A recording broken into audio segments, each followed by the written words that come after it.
تو ہم باقاعدہ اپنے پروگرام کا آغاز تلاوت قرآن مجید سے کرتے ہیں، اس کے لیے حسن منیر جو استاد گرامی کے رفع ذکر ہیں ان سے میں گزارش کروں گا تلاوت فرمائیں، انشاءاللہ سے استاد گرامی کا بیان شروع ہے۔ جناب قاری حسن منیر السلام علیکم ورحمۃ اللہ۔ أعوذ بالله من الشيطان الرجيم، بسم الله الرحمن الرحيم، أقم الصلاة لدلوك الشمس إلى غسق الليل وقرآن الفجر إن قرآن الفجر كان مشهودا ومن الليل فتهجد به نافلة لك عسى أن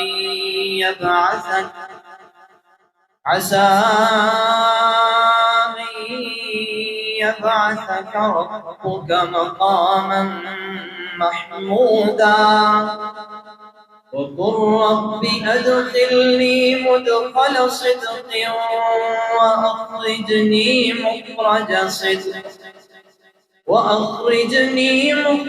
صدق واجعل لي من لدنك سلطانا نصيرا وقل جاء الحق وزهق الباطل إن الباطل كان زهوقا وننزل من القرآن ما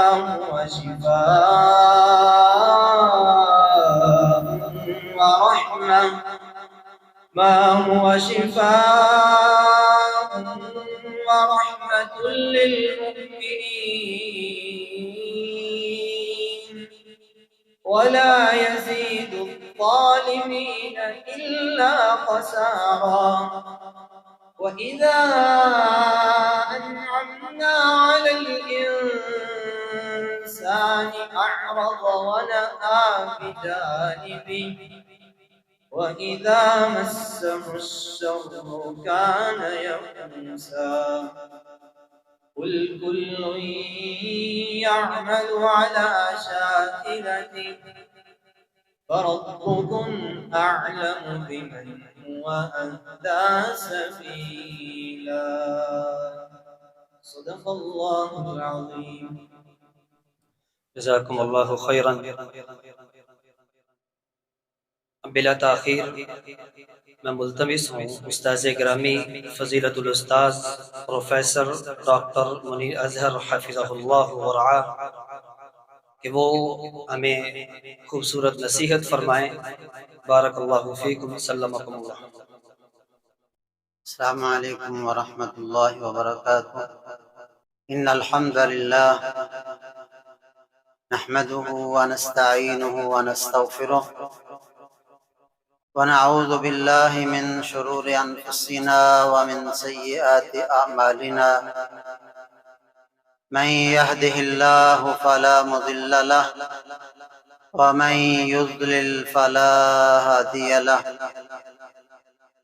واشهد ان لا اله الا الله واشهد ان محمدا عبده ورسوله، اما بعد فان خير الحديث كتاب الله وخير الهدي هدي محمد صلى الله عليه وسلم، وشر الأمور محدثاتها وكل محدثة بدعة وكل بدعة ضلالة وكل ضلالة في النار۔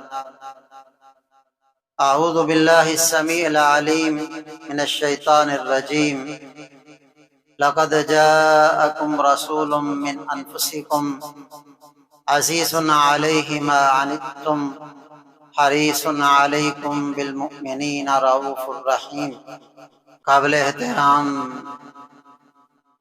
بزرگوں، عزیز القدر بھائیوں، معززات ماؤں اور بہنوں، میں بہت دفعہ سوچتا رہتا ہوں کہ انسان اس نعمت کا شکر ادا نہیں کر سکتا کہ اللہ رب العزت نے ہمیں اسلام کی نعمت عطا فرمائی اور ہادی کائنات رحمت للعالمین حضرت محمد صلی اللہ علیہ وسلم کی امت کا ایک فرد بنایا۔ جب لوگوں کو بتوں کے سامنے، جانوروں کے سامنے، پتھروں کے سامنے، درختوں کو سجدہ کرتے ہوئے، سورج، چاند اور ستاروں کی پرستش کرتے ہوئے دیکھیں تو پھر اندازہ ہوتا ہے کہ اللہ رب العزت نے ہمیں کتنی بڑی سعادت سے نوازا۔ انبیاء کرام کا سارا سلسلہ بہت مثالی ہے۔ ظاہر ہے کہ وہ اللہ رب العزت کی طرف سے مبعوث ہوتے ہیں اور ان کے پاس جو پیغام ہوتا ہے وہ الہی پیغام ہوتا ہے جو کائنات کے خالق اور مالک نے دے کے بھیجا۔ سب انبیاء ہی اپنے وقت میں کامل تھے، ان کی تعلیمات کامل تھی، لیکن اللہ رب العزت کی منشا کہ یہ تعلیمات زمانے کی دست برد سے محفوظ نہیں رہ سکی۔ بہت سی چیزیں ضائع ہو گئیں، ان کے پیروکاروں نے بہت سی چیزوں کا حلیہ اور ڈھانچہ بدل دیا۔ ہادی کائنات کو اللہ رب العزت نے سب سے آخر میں مبعوث فرمایا اور نبوت کا یہ محل آپ صلی اللہ علیہ وسلم کے ساتھ مکمل ہوا۔ پیارے پیغمبر صلی اللہ علیہ وسلم خود فرماتے تھے کہ میری مثال ایسے ہے، نبوت کا ایک قصر اور بہت بڑا محل ہے، اس کے اندر ایک تھوڑی سی جگہ خالی تھی، دیکھنے والے کہتے کہ یہ بھی اینٹ لگ جانی چاہیے۔ رسول اکرم صلی اللہ علیہ وسلم فرماتے ہیں انا تلک اللبینہ وانا خاتم النبیین، نبوت کے محل کی وہ آخری اینٹ میں ہوں اور میں خاتم النبیین ہوں۔ اللہ رب العزت نے نبوت کے سلسلے کو مجھ پر ختم فرمایا۔ تو آپ کی تعلیمات ہر اعتبار سے وہ جامع بھی ہیں، کامل بھی ہیں، ان کی تاریخی حیثیت بھی مسلمہ ہے اور حفاظت کے اعتبار سے بھی وہ اعلیٰ معیار کے ساتھ محفوظ ہیں۔ محترم قاری حسن صاحب کے شاگرد یہاں موجود ہیں، آپ کو موقع ملے سید سلیمان ندوی رحمہ اللہ کی یہ کتاب بار بار پڑھیں، میں نے بہت دفعہ پڑھی ہے۔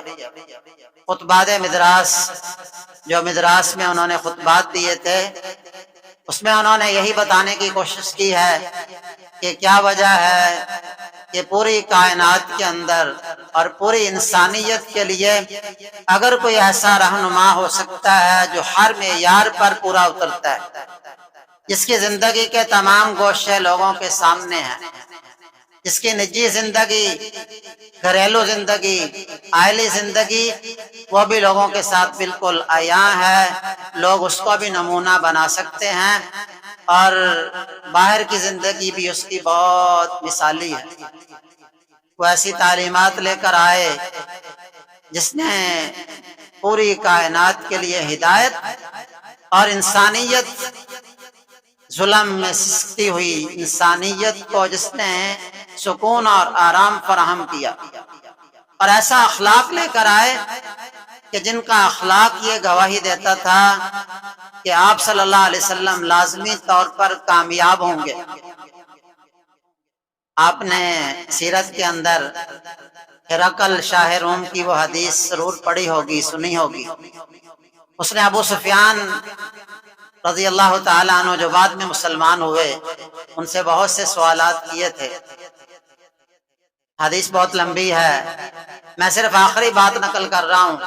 جب اس نے سارے جوابات لے لیے، اپنا تبصرہ بھی کیا، تو اس نے کہا تھا ابو سفیان کو اگر یہ سب کچھ سچ ہے جو آپ کہہ رہے ہیں تو میں یہ گواہی دیتا ہوں ان کان ما تقول حقا فسيملك موضع قدمی ہاتین، اگر آپ کی باتیں صحیح ہیں تو وہ ان قریب میرے قدموں کی اس سرزمین کا بھی مالک بن جائے گا، اور اگر مجھے موقع ملتا تو جاتا اس کے پاؤں دھو کے پیتا۔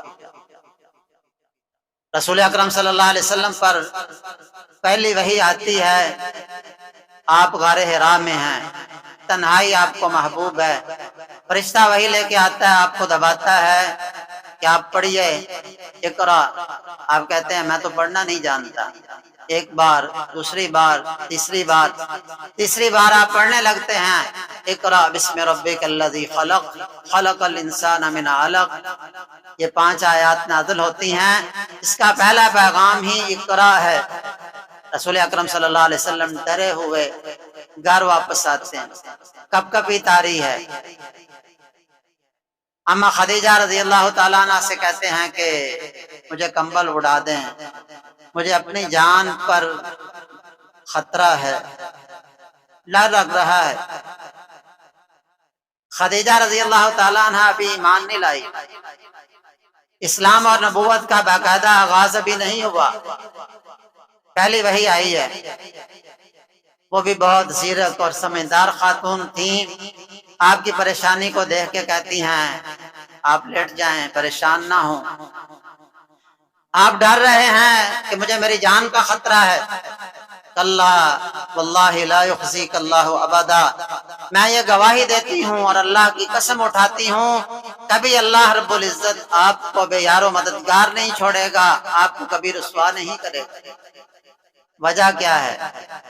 کچھ صفات ایسی ہیں جو آپ میں نظر آتی ہیں، انک لتصل الرحم وتحمل الکل وتکسب المعدوم وتقری الضیف وتعین علی نوائب الحق، اس لیے کہ آپ تو رشتہ داریوں کو ملاتے ہیں، لوگوں کا بوجھ اٹھاتے ہیں، جن کے پاس کچھ نہیں ہوتا ان کو کما کے دیتے ہیں، بہت مہمان نواز ہیں، اور کسی پر مصیبت آ جائے تو اس کی مدد کے لیے آپ کھڑے ہوتے ہیں۔ میں یہ گواہی دیتی ہوں کہ آپ کبھی رسوا نہیں ہوں گے۔ لے کر آپ کو اپنے چچا زاد بھائی ورقہ بن نوفل کے پاس چلی جاتی ہیں۔ ورقہ قریشی تھا لیکن اس نے عیسائیت قبول کر لی تھی، عبرانی سے عربی زبان میں وہ کتاب لکھا کرتا تھا، انجیل لکھتا تھا، بوڑھا ہو چکا تھا۔ اس نے کہا بیٹے بتاؤ کیا دیکھتے ہو؟ آپ نے سارا قصہ بیان کیا۔ اللہ اکبر۔ ورقہ جو اہل کتاب کا عالم تھا وہ کہتا ہے کہ یہ تو وہی ناموس ہے جو موسیٰ علیہ السلام پر آیا تھا، اور کہتا ہے یا لیتنی اکون فیہا جزعا اذ یخرجک قومک، کاش میں اس وقت نوجوان ہوتا جس وقت تیری قوم یہاں سے تجھے نکال دے گی۔ ہادی کائنات کہتے ہیں اَوَ مُخْرِجِيَّهُمْ، یہ تو مجھے صادق اور امین کہتے ہیں، 40 سال کا عرصہ میں نے یہاں گزارا ہے، اَوَ مُخْرِجِيَّهُمْ، کیا مجھے نکال دیں گے، مجھے یہاں سے نکالا جائے گا؟ ورقہ کہتا ہے کہ ہاں، لم یأت احد بمثل ما جئت به الا اوذی، جو بھی آپ جیسا پیغام لے کے آتا ہے لوگ اس کے ساتھ دشمنی ضرور کیا کرتے ہیں۔ تو آپ کے اخلاق کریمانہ، رویے، یہ ساری چیزیں بتاتی ہیں، گواہی دیتی ہیں پیارے پیغمبر صلی اللہ علیہ وسلم جو تعلیم لے کر آئے وہ وَمَا أَرْسَلْنَاكَ إِلَّا رَحْمَةً لِّلْعَالَمِينَ، سارے جہانوں پر اللہ رب العزت نے ترس کھاتے ہوئے جب رحمت کا ارادہ فرمایا تو پھر آپ صلی اللہ علیہ وسلم کو مبعوث فرما دیا۔ آپ نے آ کے سارے بوجھ، اپنے بنائے ہوئے قوانین اور اپنی حرام کی ہوئی چیزیں، یہ سارے بوجھ پیارے پیغمبر صلی اللہ علیہ وسلم نے آ کر اتار پھینکے۔ رسول اکرم صلی اللہ علیہ وسلم خود ارشاد فرماتے ہیں بعثت بالحنیفیۃ السمحہ، اللہ رب العزت نے مجھے وہ دین عطا کیا جو بہت یکسو ہے، حنیف ہے اور بہت ہی آسان ہے۔ کسی نے کسی چیز کو حرام کر رکھا تھا، کوئی کچھ کہتا تھا، کچھ جانوروں کو اپنے آپ پر حرام کر رکھا تھا۔ یہودیوں اور عیسائیوں نے بھی بہت سے طوق اپنے گلے میں پہنے ہوئے تھے۔ قرآن کہتا ہے یہ رحمت جو ہم نے مبعوث کی ہے اور آپ کو رحمت بنا کے بھیجا ہے، یہ رحمت ہم ان لوگوں کو دینے والے ہیں فَسَأَكْتُبُهَا لِلَّذِينَ يَتَّقُونَ، جو متقی ہیں، وَيُؤْتُونَ الزَّكَاةَ، اللہ کے راستے میں خرچ کرتے ہیں۔ اور ان کی صفات یہ بتائی الذین یتبعون الرسول النبی الامی الذی، جو امی نبی کی پیروی کرتے ہیں، جس نبی کو لکھا ہوا اپنے ہاں تورات اور انجیل میں بھی پاتے ہیں، یأمرہم بالمعروف وینہاہم عن المنکر، جن کے سارے احکام معروف ہیں، ہر نیکی کا حکم دیتے ہیں، ہر بری چیز، کبھی چیز، گندی چیز، ناپاک چیز، اس سے آپ روکتے ہیں۔ وَيُحِلُّ لَهُمُ الطَّيِّبَاتِ، حلال اور پاکیزہ چیزیں حلال قرار دیتے ہیں۔ وَيُحَرِّمُ عَلَيْهِمُ الْخَبَائِثَ، اور جو خبیث چیزیں ہیں ان کو حرام ٹھہراتے ہیں۔ وَيَضَعُ عَنْهُمْ إِصْرَهُمْ وَالْأَغْلَالَ الَّتِي كَانَتْ عَلَيْهِمْ، اور ان کے وہ سارے بوجھ اتار پھینکتے ہیں جو لوگوں نے اپنے گلوں میں پہن رکھے تھے۔ پھر فرمایا فَالَّذِينَ آمَنُوا بِهِ وَعَزَّرُوهُ، یہ درس ہے میرے اور آپ کے لیے۔ جو لوگ ایمان لے آئے اور پھر اس کی نصرت، اس کی مدد اور تائید کے لیے اٹھ کھڑے ہوئے، وَاتَّبَعُوا النُّورَ الَّذِي أُنزِلَ مَعَهُ، اور وہ نور جو اللہ رب العزت نے آسمانوں سے اسے دے کر بھیجا ہے، اس نور کی پیروی کرنے لگ گئے، أُولَٰئِکَ هُمُ الْمُفْلِحُونَ، یہ کامیاب کامران۔ نماز کا مسئلہ ہو، طہارت کا مسئلہ ہو، آئلی مسائل، خاندان کے مسائل ہوں، نکاح کے مسائل ہوں۔ کبھی یہ دور تھا کہ جتنی مرضی طلاقیں دیتے جاؤ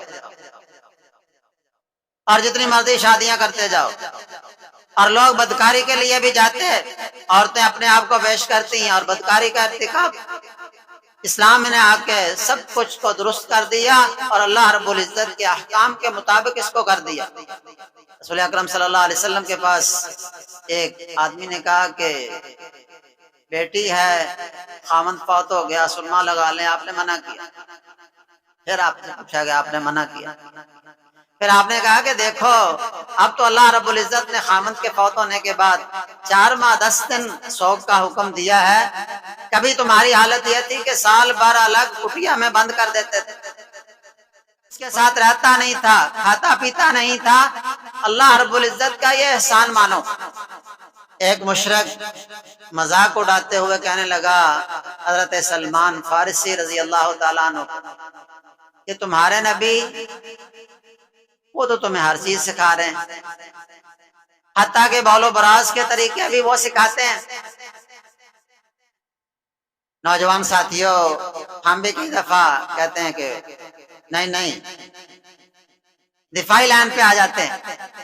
سلمان فارسی رضی اللہ تعالیٰ عنہ یہ اعتراض سنتے ہیں اور کہتے ہیں اجل، جی ہاں واقعی ایسا ہے، وہ پیغمبر ہے اور پیغمبر خود فرماتا ہے کہ میں تمہارے لیے باپ کے مرتبہ میں ہوں، تمہیں ہر چیز کی تعلیم دیتا ہوں۔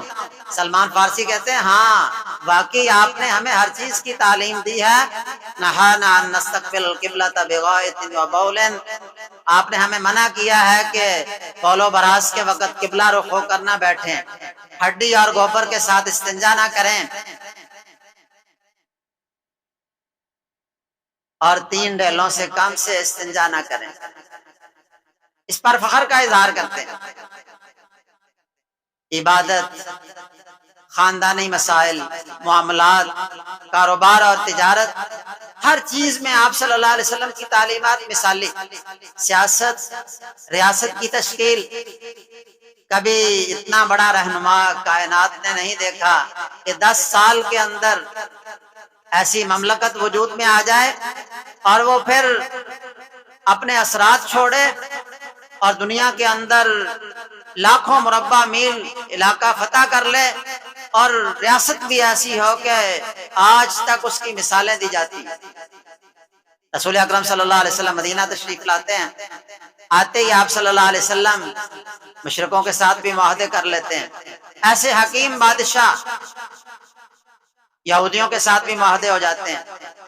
جو مدینہ کے باسی ہیں، انصار، وہ آپ کے ساتھی ہیں۔ ایک طرف مواخات مدینہ ہوتا ہے جو مسلمانوں کے باہمی بھائی چارے کا معاہدہ ہے، ایک طرف میثاق مدینہ ہوتا ہے، دستور لکھا جاتا ہے جس کی کوئی 55-56 چھکے ہیں، اور لوگ کہتے ہیں کہ دنیا کے اندر سب سے پہلا ریٹن کانسٹیٹیوشن یہ ہے، سب سے پہلا تحریری قانون جو آپ نے لکھوا ہے۔ اور اس تاثیر کو دنیا مانتی، آج تک مانتی، اور غیر مسلم بھی مانتے ہیں۔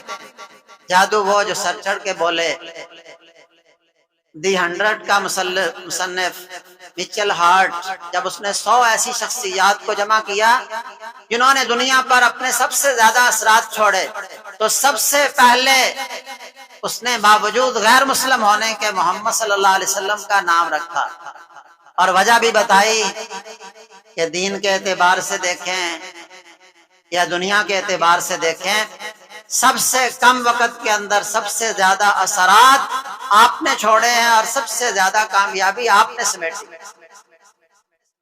تو رسول اکرم صلی اللہ علیہ وسلم، آپ کی تعلیمات جامع ہیں، کامل ہیں، ہر اعتبار سے محفوظ ہیں، اور کوئی بھی میدان لے لیں، رسول اکرم صلی اللہ علیہ وسلم کی رہنمائی ہمارے سامنے بالکل واضح۔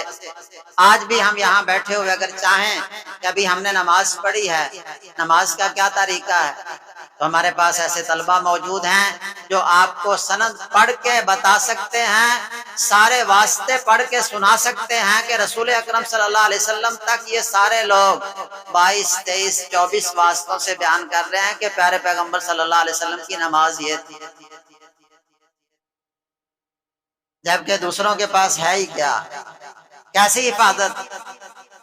تورات اور انجیل جن میں سے اکثر کی زبانیں بھی مٹ چکی، اس کی شکل باقی نہ رہی، اور یہ جو بائبل ہے اس کی سلیکشن کے لیے طالب علموں نے پڑھا ہوگا، ایک نیکیا کونسل رہی ہے، بہت سی بائبل اس کے مخطوطے ہوتے تھے، اور ایک کونسل بنتی تھی کہ بھائی معتبر کون سے، اور معتبر کئی دفعہ ایسے بھی ٹھہرایا گیا ہے کہ رات کے وقت ٹیبل پر رکھی ہیں، ٹیبل کو حرکت دیں، جو نیچے گر گئے وہ رد کر دیے گئے، جو اوپر رہ گئے وہ معتبر ہو۔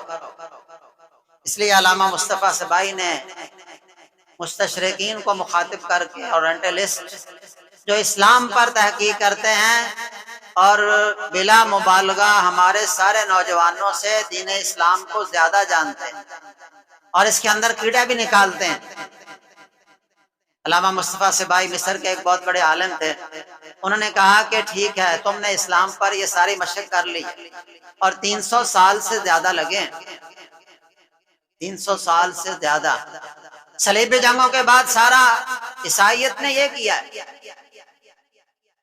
لیکن اب مسلمانوں کو اگر توفیق مل گئی، مسلمانوں کی تاریخ، مسلمانوں کے ہاں جو معتبر مراجع ہیں، قرآن، سنت، حدیث، صحابہ کرام، ان کی معاشرت، معیشت، ہر چیز کو کھنگالا، تو علامہ مصطفیٰ سبائی کہتے ہیں کہ اگر یہی پہیہ مسلمانوں کو یہ توفیق ہو گئی، تم پر گمایا گیا، تمہاری کتابوں کو دیکھا گیا اور اس کا جائزہ لیا گیا، تو بتاؤ صحیح تمہارے پاس رہے گا کیا، ہے کیا جو تمہارے پاس پرکھا جائے۔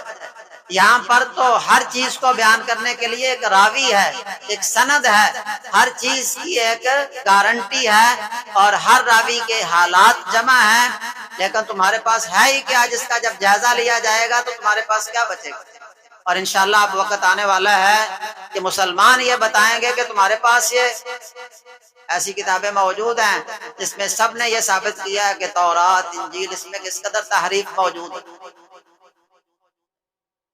اس لیے یہ جو رسول اکرم صلی اللہ علیہ وسلم کا پیغام ہے یہ سب سے زیادہ جامع بھی ہے، محفوظ بھی ہے، اکمل اور کامل بھی ہے، اور زندگی میں ہر میدان میں رہنمائی بھی کرتا ہے۔ اور آج تک دنیا کے اندر کوئی ایسا مسئلہ نہیں آیا جس کی ذاتی زندگی اس قدر سب لوگوں کے سامنے عیاں واضح ہو۔ امہات المومنین بتاتی ہوں کہ بھائی رسول اکرم صلی اللہ علیہ وسلم کے طریقے یہ تھے۔ رسول اکرم صلی اللہ علیہ وسلم خود دعویٰ کرتے ہیں کہ تم میں سے بہترین وہ ہے جو اپنے گھر والوں کے لیے بہترین ہے، اور میں سب سے اپنے گھر والوں کے حق میں سب سے بہترین ہوں۔ رسول اکرم صلی اللہ علیہ وسلم سب سے بڑھ کر وہ خیر خواہ ہیں، نصیحت کرنے والے ہیں، ہمدردی رکھنے والے ہیں، اور راتوں کو اٹھ کے اس کے لیے دعا کرتے ہیں، راتوں کو اٹھ کے اس کے لیے دعا کرتے ہیں۔ کوئی ہے ایسا شخص، آپ کے صرف والدین ہوتے ہیں جو چند روز آپ کو یاد رکھتے ہیں، لیکن پیارے پیغمبر صلی اللہ علیہ وسلم سب کے لیے ایسے رحیم ہیں، ایسے کریم ہیں کہ قرآن کہتا ہے تم پر کوئی مشکل آ رہی ہو، رسول اکرم صلی اللہ علیہ وسلم کو گراں گزرتی، عزیز علیہ ما عنتم حریص علیکم، تمہاری ہدایت کے بڑے حریص ہیں اور چاہتے ہیں تمہیں ہدایت مل جائے۔ اور ہدایت میں کس قدر حریص تھے، کس قدر حریص تھے، دعوت میں اپنے آپ کو بلائے جا رہے ہیں، اپنے آپ کو ختم کیے جا رہے ہیں، حتیٰ کہ قرآن مجید میں کئی جگہ پر یہ آیات موجود ہیں۔ آپ سے کہا گیا فَلَعَلَّكَ بَاخِعٌ نَفْسَكَ عَلَىٰ أَلَّا يَكُونُوا مُؤْمِنِينَ، اس غم میں اے پیارے حبیب صلی اللہ علیہ وسلم شاید اپنے آپ کو آپ ہلاک کر ڈالیں گے کہ لوگ مومن نہیں بن رہے۔ فَلَعَلَّكَ بَاخِعٌ نَفْسَكَ عَلَىٰ آثَارِهِمْ إِن لَّمْ يُؤْمِنُوا بِهَٰذَا الْحَدِيثِ أَسَفًا، لوگ آپ کی بات پر ایمان نہیں لاتے، افسوس کرتے ہوئے آپ اپنے آپ کو ہلاک کر دیں گے۔ اپنے آپ پر ذرا رحم کھائیے، ترس کیجئے، آسانی کیجئے، آپ کی ذمہ داری پہنچا دینا ہے۔ اور صرف یہی نہیں کرتے بلکہ راتوں کو اٹھ کے دعائیں بھی کرتے۔ صحابی کہتے ہیں ایک رات رسول اکرم صلی اللہ علیہ وسلم نے دعا کی، پوری رات آپ نے نماز پڑھی، اور پوری رات کے قیام کے اندر آپ نے ایک ہی آیت کو پڑھا، ایک ہی آیت کی تلاوت کی، ان تعذبہم فإنہم عبادک وإن تغفر لہم فإنک انت العزیز الحکیم، اے اللہ اگر تو ان کو عذاب دینا چاہے تو یہ تیرے بندے ہیں، عذاب دینے پر تو قادر ہے، لیکن اگر تو ان کو معاف کر دے تو اس کی بھی قدرت رکھتا ہے۔ رسول اکرم صلی اللہ علیہ وسلم اس قدر خیر خواہ ہیں، حریص ہیں، آپ خود فرماتے ہیں کہ میری اور تمہاری مثال ایسے ہے جیسے کسی آدمی نے آگ جلائی، آگ کے اندر یہ پتنگے حشرات الارض گرنا شروع ہو جاتے ہیں، وہ ان کو پیچھے ہٹاتا ہے، پیچھے ہٹاتا ہے، آگ سے بچاتا ہے۔ آپ فرماتے ہیں انا آخذ بحجزکم وانتم تتکحمون فی النار، میں تمہاری پشتوں سے پکڑ کر تمہیں آگ سے نکالنے کی کوشش کرتا ہوں، تم زبردستی آگ میں گھسنا چاہتے ہو، داخل ہونا چاہتے ہو۔ تو رسول اکرم صلی اللہ علیہ وسلم سب سے بڑھ کر خیر خواہ بھی ہیں، سب سے بڑھ کر نصیحت کرنے والے ہیں، اور سب سے زیادہ ہمارے ساتھ محبت رکھنے والے ہیں، اور ہماری بہتری کا فیصلہ النبی اولیٰ بالمؤمنین من انفسہم، مومنوں کی اپنی جانوں سے بھی بڑھ کر رسول اکرم صلی اللہ علیہ وسلم ان کے ساتھ خیر خواہ ہیں۔ اور آپ کی تعلیمات کائنات کے اندر سب سے زیادہ مثالی بھی ہیں۔ ہر خطبے میں آپ یہ سنتے ہیں خیر الہدی ہدی محمد صلی اللہ علیہ وسلم، بہت سمپل، بہت آسان، بہت مثالی، ایسی تعلیمات کہ اگر ان کو اپنا لیا جائے تو معاشرہ یہاں پر بھی جنت نظیر بن سکتا ہے، اور آخرت کی کامیابیاں بھی ہم سب سمیٹ سکتے ہیں۔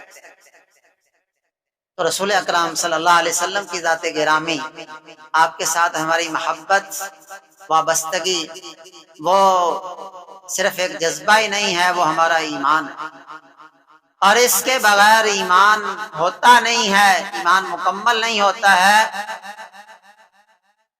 اب بات آ جاتی ہے کہ آپ کی تعلیمات، آپ کے فرامین، اس پر ہمارا عمل کس قدر ہے۔ رسول اکرم صلی اللہ علیہ وسلم کی لائی ہوئی تعلیمات کو ہم نے کہاں تک پہنچایا ہے۔ رسول اکرم صلی اللہ علیہ وسلم تو آئے تو آپ نے آ کے ساری دنیا کا نقشہ بدل دیا، اور پسے ہوئے سارے طبقات ان کو آپ نے یہ جذبہ عطا کیا کہ وہ بھی اٹھ کھڑے ہوئے، عربی عجمی سب کو رسول اکرم صلی اللہ علیہ وسلم نے برابر قرار دیا۔ وہ حالی نے کہا تھا کہ وہ نبیوں میں رحمت، لقب پانے والا، مرادیں غریبوں کی بھر لانے والا، اپنے پرائے کا غم کھانے والا۔ رسول اکرم صلی اللہ علیہ وسلم چند سالوں کے اندر آپ نے پورے عرب کی کایا پلٹ دی۔ لیکن اب یہ ہمارا امتحان ہے، ہمارے رویے کیا ہیں، ہم کہاں پر ہیں۔ رسول اکرم صلی اللہ علیہ وسلم کے ساتھ ہم محبت کا اظہار تو کرتے ہیں، اور ہیرو کون ہوتا ہے؟ رسول اکرم صلی اللہ علیہ وسلم تو سب ہیرو سے بڑھ کر ہیرو ہیں۔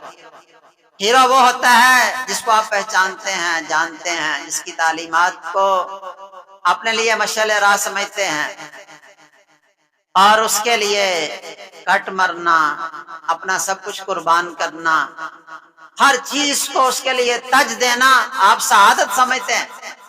اور صحابہ کرام نے ایسا ہی کیا۔ انصار آپ کو پتا ہے کہ آپ کو آ کے لے گئے تھے کہ آپ مدینہ میں تشریف لے آئیں۔ حضرت عباس نے کہا تھا کہ بھئی پتا ہے کس چیز کی دعوت دے رہے ہو، سارے عرب سے جنگ مول لینا چاہتے ہو، لے جاؤ۔ انہوں نے ڈٹ کے کہا تھا کہ واقعی ہم آپ کا دفاع کریں گے، اور پھر دفاع کیسے کیا ہے اس کا حق ادا کر دیا ہے۔ سیرت کے واقعات کو آپ پڑھتے جائیں اور انصار کی قربانیاں دیکھیں۔ جنگ احد میں ایسا بھی موقع آیا، نسائی شریف کی صحیح حدیث ہے، جب مشرکوں نے آپ پر حملہ کیا، صحابی کہتے ہیں کہ صرف آپ کے ساتھ 12 لوگ رہ گئے۔ آپ نے پکارا من للقوم، کون ہے جو مقابلے کے لیے نکلے گا؟ حضرت طلحہ کہتے ہیں میں نے آواز دی کہ میں موجود ہوں، طلحہ انصاری رضی اللہ تعالیٰ عنہ۔ آپ نے فرمایا تم اپنی جگہ پر رہو۔ ایک انصاری آگے بڑھتا ہے، میں موجود ہوں، آپ نے فرمایا لڑو۔ اس نے دفاع کیا، لڑا حتیٰ کہ شہید ہو گیا۔ دوسرا انصاری آگے آیا، تیسرا آگے آیا، چوتھا آگے آیا۔ ایک ہی جگہ پر کھڑے کھڑے رسول اکرم صلی اللہ علیہ وسلم کی ذات کا دفاع کرنے کے لیے 11 انصاریوں نے اپنی جان کو قربان کیا۔ ابھی مشرکوں کا حملہ ٹلا نہیں، پھر حملہ آور ہیں۔ آپ نے پھر آواز دی، طلحہ رضی اللہ تعالیٰ عنہ نے آواز دی میں موجود ہوں، آپ نے فرمایا لڑو۔ حدیث کے الفاظ ہیں کہ طلحہ رضی اللہ تعالیٰ عنہ نے اکیلے 11 انصاریوں کے برابر لڑائی کی۔ حضرت ابوبکر صدیق رضی اللہ تعالیٰ عنہ فرمایا کرتے تھے کہ احد کا دن تو طلحہ کا دن ہے، طلحہ نے اس دن جنت پکی کر لی۔ ان کا پورا بازو کٹ گیا، ہاتھ شل ہو گیا تھا، جسم پر نیزے کے اور تیر کے 70 سے زیادہ نشانات تھے۔ یہ لوگ تھے جنہوں نے قربانیاں دی۔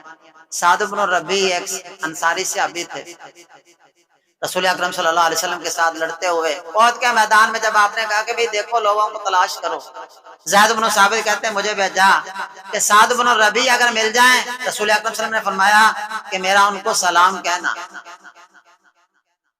زید بن ثابت کہتے ہیں کہ میں گیا، زخمیوں کے اندر دیکھا ابھی ان کی جان باقی تھی، رمق باقی تھی۔ میں نے کہا اللہ کے رسول صلی اللہ علیہ وسلم آپ کو سلام کر، سلام کہہ رہے۔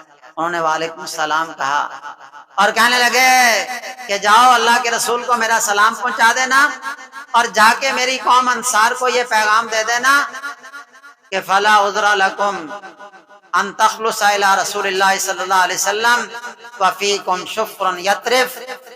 اگر تم میں ایک آدمی بھی زندہ ہو، ایک پلک جھپکنے والا آدمی موجود ہو، اور دشمن رسول اکرم صلی اللہ علیہ وسلم تک پہنچ جائیں، تو یاد رکھو تمہارا کوئی عذر نہیں، اللہ رب العزت کے ہاں تمہارا کوئی عذر نہیں ہوگا۔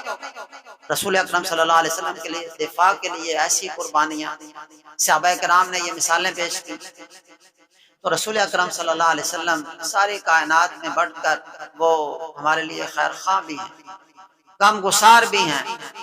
لیکن آج اگر جوانوں سے پوچھا جائے کہ بھی آپ نے رسول اکرم صلی اللہ علیہ وسلم کی سیرت کو پڑھا ہے، ہر روز آپ کی حدیث صحیح بخاری شریف ساری امت کے ہاں جو متفقہ سب سے صحیح کتاب ہے اس کا مطالعہ کیا ہے۔ نوجوان ساتھیوں اور بھائیوں، میں نے بھی، آپ نے بھی کوئی 16 سال 18 سال ایم ایس سی کرتے ہوئے، ایم فل پتہ نہیں کیا کیا پڑھتے ہوئے سب کچھ لگا دیے، لیکن دیکھا جائے کیا آپ کی سیرت کو بھی پڑھا ہے؟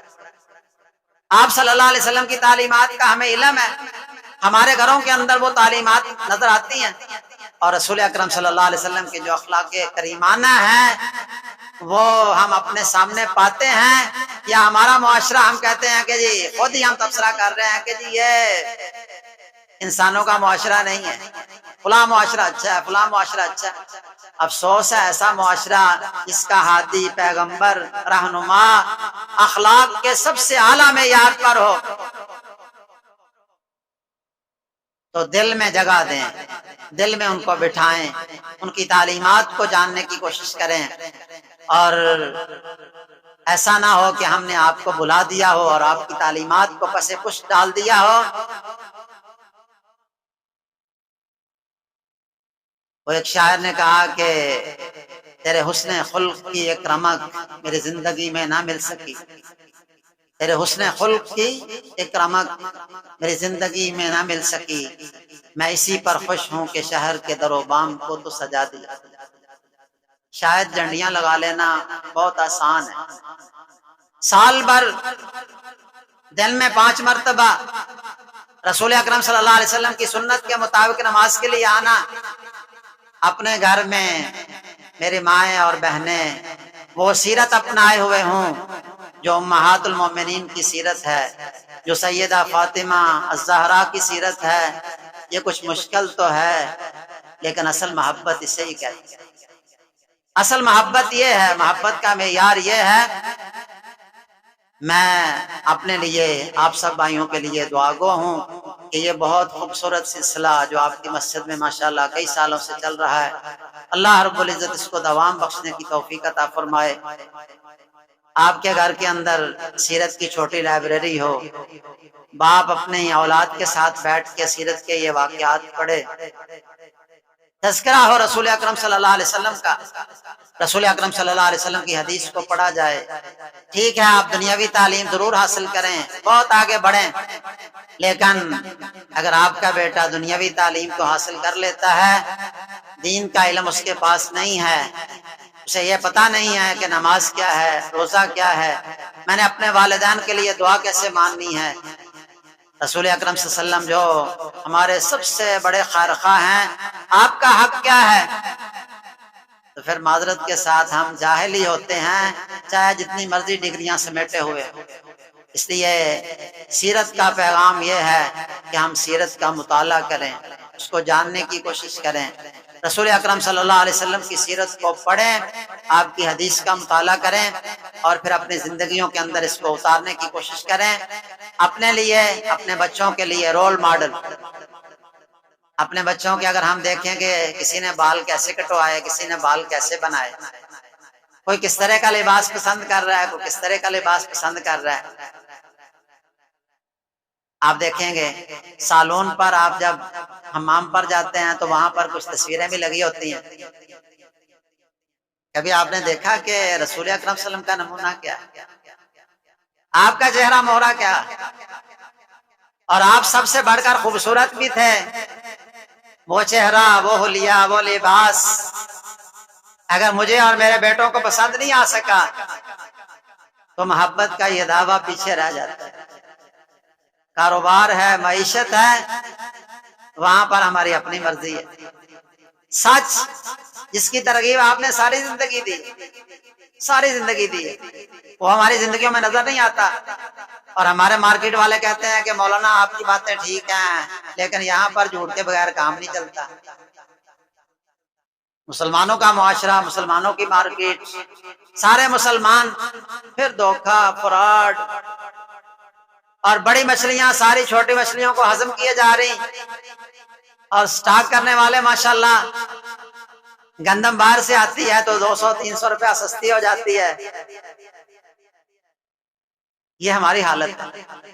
تو دعویٰ ہمارا ہے محبت کا، لیکن رسول اکرم صلی اللہ علیہ وسلم کی تعلیمات بڑی سنہری تعلیمات ہیں۔ اللہ رب العزت ہمیں توفیق عطا فرمائے، اپنی زندگیوں کو ہم آپ کی سیرت کے ساتھ سجا لیں۔ یہ ایک گلدستہ ہے، پھول ہے، جتنے پھول آپ جمع کر کے اپنے آپ میں سجا لیں گے، حقیقت یہ ہے کہ آپ بہت بڑا گلدستہ بن جائیں گے۔ اور یہ سیرت کا تذکرہ جتنا بھی ہو، میں کہتا ہوں 7 روزہ نہیں، یہ سال بھر میں ہونا چاہیے۔ هو المسک الذی اذا کررتہ یتوضأ یتضوأ، یہ تو وہ کستوری ہے، جیسے جیسے آپ اس کو دہرائیں گے اس کی خوشبو پھیلتی جائے گی، بڑھتی جائے گی۔ اللہ تعالیٰ مجھے اور آپ سب کو رسول اکرم صلی اللہ علیہ وسلم کی سیرت کو پڑھنے کی، حاصل کرنے کی، جاننے کی، اور پھر اس کو اپنی زندگیوں میں نافذ کرنے کی توفیق عطا فرمائے۔ آمین۔ وآخر دعوانا الحمد للہ رب العالمین۔